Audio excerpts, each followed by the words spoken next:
After God gives Israel the Torah in last week's parsha, this week's parsha Mishpatim begins by expanding those commandments into the laws that will shape Israel's society.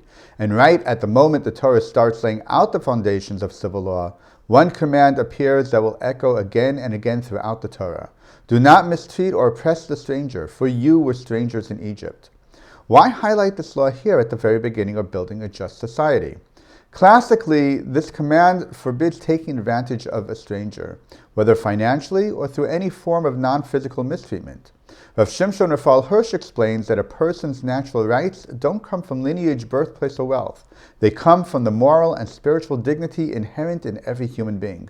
As Israel begins to construct a society and a state, the Torah insists that status is not determined by belonging to a particular group, but by the inalienable rights due to every person.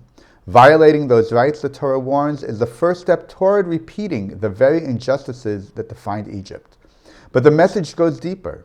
Israel has just emerged from Egypt. At this very moment, every person in the nation can still feel what it means to be a stranger, to live in a land not your own, to be vulnerable, to lack power even when you have your own communal spaces.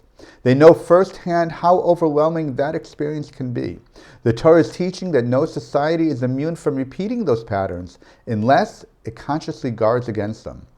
Ramban expands this point by noting that the Torah here speaks not only about the stranger, but also about the widow and the orphan, anyone who occupies a weaker position in society and can easily be exploited. God, the Torah says, is listening to their cries and will act on their behalf.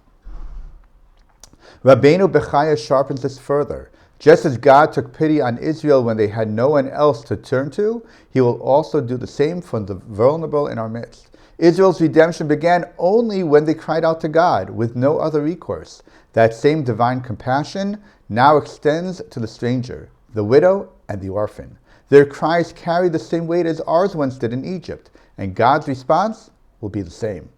Civil law in the Torah is not meant to be harsh or overbearing. It is meant to be fair and compassionate toward the native-born and to those who join with the nation, toward those who feel fully included, and also to those who feel on the margins. But more than creating a level playing field, it affirms the equal dignity of every person and encourages everyone to participate in and contribute to the community.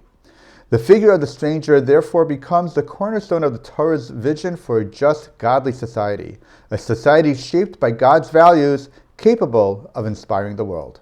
Shabbat Shalom.